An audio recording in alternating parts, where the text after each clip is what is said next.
Olá, tudo bem? Paz, tenho uma palavra de Deus para compartilhar com você na reflexão de 10 de julho, cuja leitura do dia em Mateus 12 e primeiro livro de Crônicas, capítulos 5 e 6.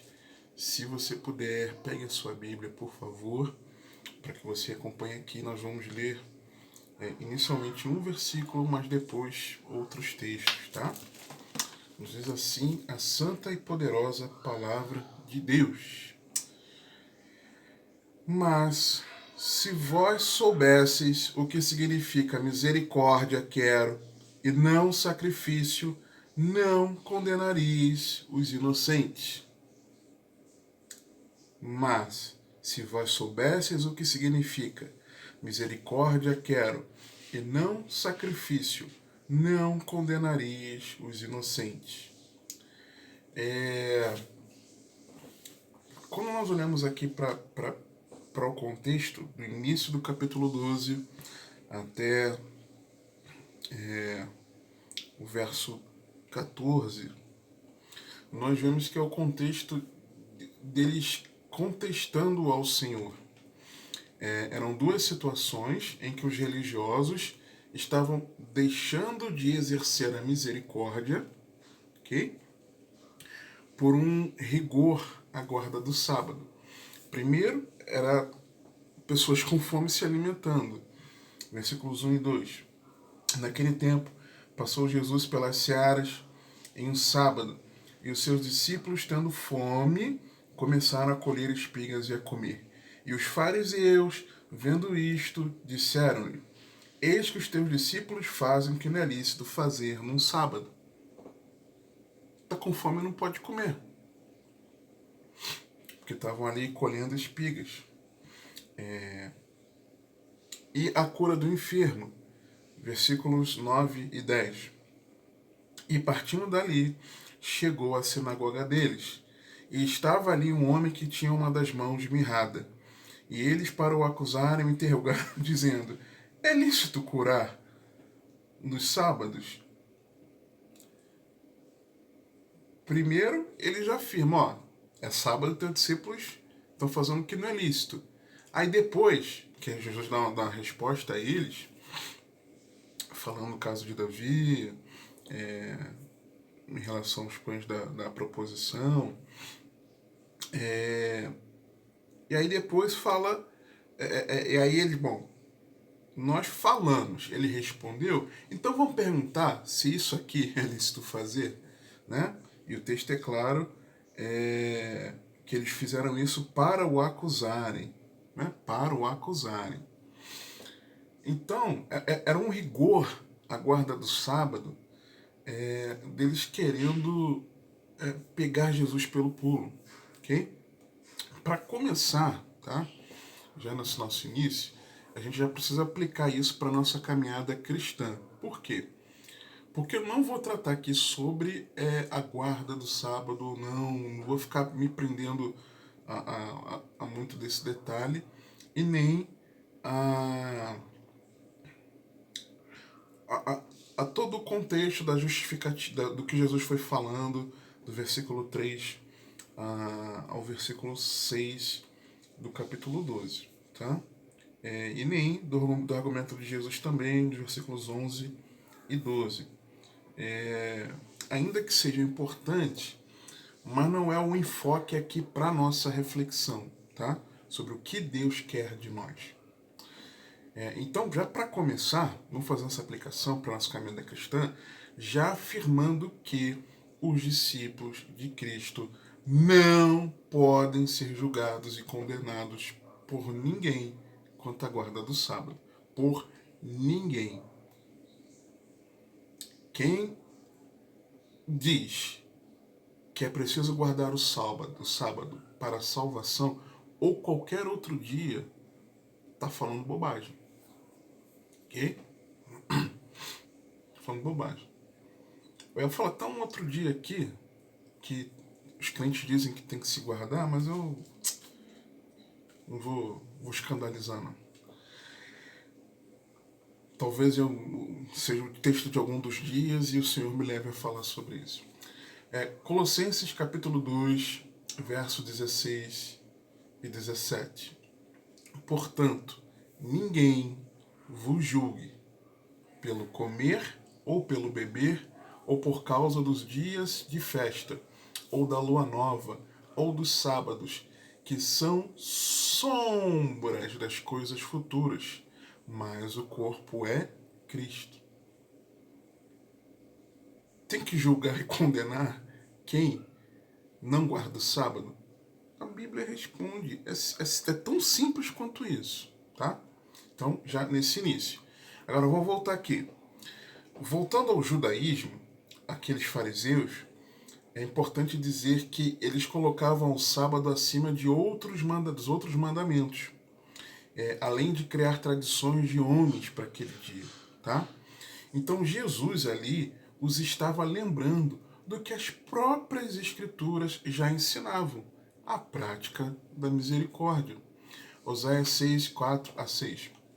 Que te farei, ó Efraim, que te farei, ó Judá, porque a vossa benignidade é como a nuvem da manhã e como o orvalho da madrugada que cedo passa. Por isso, os abati pelos profetas, pelas palavras da minha boca os matei. Os teus juízos sairão como a luz, porque eu quero a misericórdia e não o sacrifício, e o conhecimento de Deus mais que os holocaustos. E é importante lembrar isso aqui, lembrar de que de que lembrar da misericórdia é saber que haverá um juízo. Tiago 2,13. Porque o juízo será sem misericórdia sobre aquele que não fez misericórdia, e a misericórdia triunfa do juízo. É importante aqui ressaltar, nós estamos falando da nossa misericórdia em relação às outras pessoas, ok? Não da misericórdia de Deus sobre nós. Então, o juízo será sem misericórdia ao indivíduo que não é misericordioso com o seu próximo. Tá? E outra coisa que nos somos lembrados pela misericórdia é que também somos alvos da misericórdia.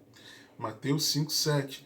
Bem-aventurados os misericordiosos, porque eles alcançarão misericórdia. É importante lembrar que a luz raiou. Salmo 112, verso 4. Aos justos nasce luz nas trevas. Ele é piedoso, misericordioso e justo. Jesus veio chamar ao arrependimento. Mateus 9,13. Ide, porém, e aprendei o que significa: misericórdia quero e não sacrifício, porque eu não vim chamar os justos, mas os pecadores ao arrependimento. Em Cristo fomos perdoados. Efésios 4, 31, 32. Toda amargura, ira e cólera, gritaria, blasfêmia e toda malícia sejam tiradas dentre vós. Antes sede uns para com os outros benignos, misericordiosos, perdoando-vos uns aos outros, como também Deus vos perdoou em Cristo. Ser misericordioso também é saber que em Cristo nós fomos perdoados. Lembrar da misericórdia é saber que devemos amar os irmãos. 1 Pedro 3, 8 e 9. E finalmente, sede todos de um mesmo sentimento, compassivos, amando os irmãos, entranhavelmente misericordiosos e afáveis, não tomando mal por mal ou injúria por injúria, antes, pelo contrário, bendizendo, sabendo que para isto fostes chamados, para que por herança alcanceis a bênção. Temos irmãos? Então, também temos um Pai e precisamos imitá-lo. Lucas 6,36. Sede, pois, misericordiosos, como também vosso Pai é misericordioso. E aí? O que Deus espera de nós. Miqueias 6:6-8. Com que me apresentarei ao Senhor e me inclinarei diante do Deus Altíssimo? Apresentar-me-ei diante dele com holocaustos, com bezerros de um ano? Agradar-se-á ao Senhor de milhares de carneiros ou de 1000 ribeiros de azeite? Darei o meu primogênito pela minha transgressão, o fruto do meu ventre pelo pecado da minha alma? Ele te declarou, ó homem, o que é bom, e que é o que o Senhor pede de ti, senão que pratiques a justiça e ames a benignidade e andes humildemente com teu Deus. O que Deus espera de nós? Que nós andemos na prática, andemos em santidade e pratiquemos a justiça. Amar os irmãos enquanto amamos ao Pai. Andar em santidade e praticar a justiça. Amor a Deus e amor ao próximo. Amor vertical e amor horizontal. É isso que Deus espera de nós. Mas qual é o problema? Nós não somos, muitas vezes, misericordiosos com as pessoas com as quais nós convivemos. Nós queremos rotulá-las de coisas ruins por conta de situações ruins que tenhamos vivido com elas. Muitos que se dizem de Cristo, lamentavelmente, eu já ouvi isso. De pessoas que chamamos de irmãos, que às vezes até congregam conosco e não querem perdoar. Não quer perdoar o irmão com quem congrega, não quer perdoar o familiar, o marido, a esposa, os pais e outras pessoas mais. Pessoas que não tem um bom relacionamento com o outro, sabe? Estão sempre em contenda, em briga, confusão, quer sempre levar vantagem, quer sempre ter a razão, prefere perder o relacionamento a ter razão, prefere ter a sensação de que ficou por cima. Não existe isso, mas muitos têm essa sensação para poder humilhar o outro. Isso não é misericórdia. E não é que Deus espera de nós.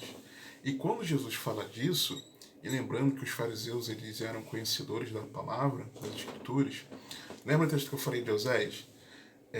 O texto fala assim, no verso 6, porque eu quero a misericórdia e não o sacrifício, e o conhecimento de Deus mais do que os holocaustos. Então, o que Deus não quer? O sacrifício. O que ele menos quer? Os holocaustos, naquele contexto deles ali, do judaísmo. Então Deus não queria o sacrifício e não queria os holocaustos, mas Deus queria a misericórdia e o conhecimento dele. Misericórdia, amor horizontal ao próximo, prática da justiça, e o conhecimento de Deus, o andar em santidade, o amor vertical, o amor a Deus. É isso que Deus quer. Misericórdia aliada ao conhecimento de Deus. Mas muitos se dizem de Cristo e não querem exercer misericórdia sobre as pessoas. Vivem brigados com vizinhos, com familiares, com colegas de trabalho. Arruma briga no trânsito, porque quer ter razão. Eu não sei porque eu falei isso de trânsito, mas veio aqui, veio a mim agora. Talvez eles estejam falando com alguém, não sei. Então, e vários outros, supermercado, brigas em supermercados, em comércio, brigas em comércio, espera de hospitais, de clínicas, de atendimento médico. Não quer exercer misericórdia, mas se diz piedoso, servo de Deus. Oh, eu sou servo de Deus. Enfim, como corresponder então a isso que Deus espera de nós? Versículo 8, Jesus diz assim, conclui dizendo o seguinte: por quê? se vocês soubessem o que significa misericórdia quero e não sacrifício, não condenarei os inocentes, porque o Filho do Homem até do sábado é Senhor. Falando dele. Então, como? Como então corresponder a essa expectativa de Deus, de nós, amarmos a Ele enquanto amamos as pessoas, de amarmos ao próximo enquanto amamos a Deus de todo o coração, alma, entendimento e força, estando em Jesus, o Senhor do sábado. Didaticamente, ali, Jesus estava resumindo os mandamentos. Por quê? Porque quando ele fala, olha, não estou querendo sacrifício, não, estou querendo a misericórdia. Ó, não esquece do relacionamento horizontal, vocês só estão pensando no vertical. Olha, é santidade? Amém. Mas cadê a prática da justiça? Então Jesus estava lembrando isso. E por que Jesus estava resumindo, dizendo-se Senhor do sábado? Porque os 3 primeiros mandamentos, lá em Êxodo 20, eles estão representados pelo primeiro grande mandamento que Jesus citou em Marcos 12, por exemplo, e que refere-se ao nosso amor a Deus. Aquilo que você sempre me ouve falar que é o amor vertical. Já os 3 primeiros apontam para o relacionamento com Deus. Já os 6 últimos, em Êxodo 23 a 17, estão representados pelo segundo grande mandamento citado por Jesus e tem relação ao nosso próximo. Você está entendendo? Amor a Deus nos 3 primeiros, amor ao próximo nos 6 últimos. E aí, essa imagem aqui, amor vertical e amor horizontal, te lembra alguma coisa? Nos lembra alguma coisa? Eu falei dos 3 primeiros e dos 6 últimos. 3 mais 6, 9. Não está faltando um? Tá. Está faltando o 4º mandamento. Do 1 ao 3, amor a Deus. Do 5 ao 10, amor ao próximo. E o 4º mandamento? O 4º mandamento é exatamente a guarda do sábado, que aponta para Cristo, o nosso descanso eterno. O 4º mandamento é a ligação entre os 3 primeiros e os 6 últimos. Jesus Cristo é a ligação entre Deus e o homem. Quem corresponde em fé ao sacrifício da cruz é reconciliado com Deus e encontra descanso. Na cruz, os 10 mandamentos são resumidos, mas não substituídos, pois o resumo é abrangente a todos eles. Jesus não apenas é o Senhor do sábado, como Ele próprio é o nosso descanso, Shabá. Então, quem está em Cristo já entrou no descanso da sua alma. Lembra da última reflexão? Encontrareis descanso para a vossa alma, vinde a mim o convite para a eternidade? Mateus 11. Então, quem está em Cristo já entrou nesse descanso, no Shabá. Entrou no repouso, entrou no sábado. Então, estar em Jesus é cumprir a guarda do sábado. Então, porque Jesus é o Senhor do sábado, quem está em Cristo vai guardar, vai amar a Deus de todo o coração, alma, entendimento, força, cumprindo os 3 primeiros mandamentos, e vai amar ao próximo, cumprindo os 6 últimos mandamentos. É simples assim. Então, como é que isso se desenvolve, então? É em Cristo. E como é que se desenvolve isso? Primeiro, identificando-se com a redenção que há em Cristo Jesus.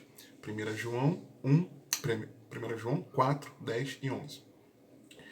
Nisto está o amor, não em que nós tenhamos amado a Deus, mas em que Ele nos amou a nós e enviou o seu Filho para a propiciação pelos nossos pecados. Amados, se Deus assim nos amou, também nós devemos amar uns aos outros. Então não se trata de nós amarmos a Deus, mas que Ele nos amou enviando Jesus para perdão dos nossos pecados. E se Jesus veio nos perdoar assim, assim também nós devemos amar uns aos outros. E se fizermos isso, estamos cumprindo o amor a Deus.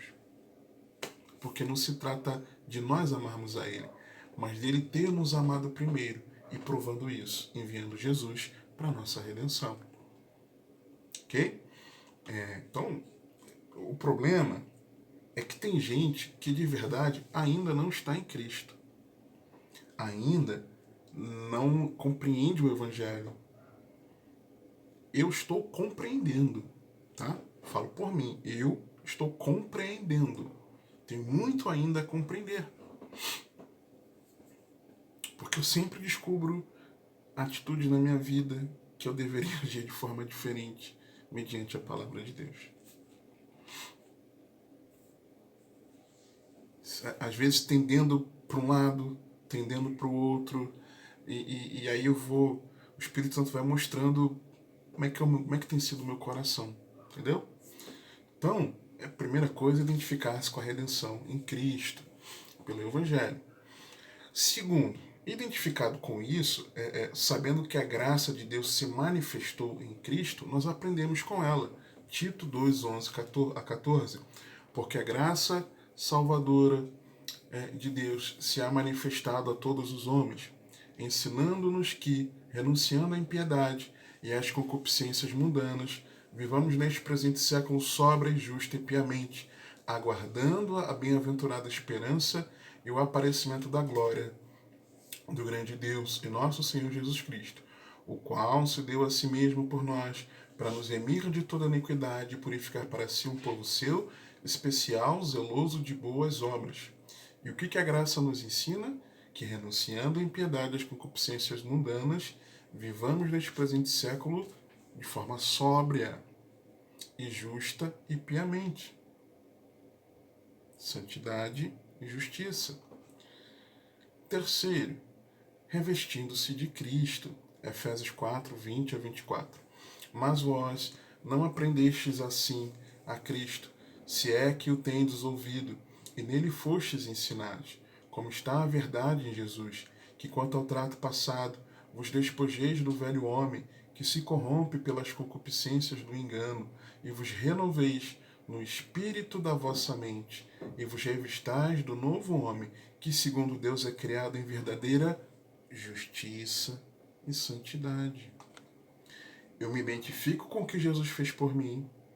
Eu aprendo com a graça. A graça me capacita. Lembra da maravilhosa graça de Deus? É muito mais do que de apenas um favor imerecido. Muito é aplicado na nossa vida por meio da graça, tá? E a graça nos capacita, nos ensina a nós vivermos em santidade e justiça. Se ela nos ensina, olha o que Efésios 4 diz: mas vós não aprendestes assim a Cristo. Porque a graça nos ensina. Se é que o tendes ouvido, nele fostes ensinados, como está a verdade em Jesus. Então, se nós aprendemos da graça, nós vamos fazer o quê? Contra o trato passado, vamos nos despir do velho homem, que se corrompe pelas concupiscências do engano. E vamos renovar no espírito da nossa mente e nos revestindo do novo homem que, segundo Deus, é criado em verdadeira justiça e santidade. Então, revestindo-nos de Cristo. Em quarto, você tem que querer obedecer. Por quê? Porque isso é um mandamento de Cristo. Você precisa desejar obedecer a Cristo. João 15, 12. O meu mandamento é este, que vos ameis uns aos outros, assim como eu vos amei.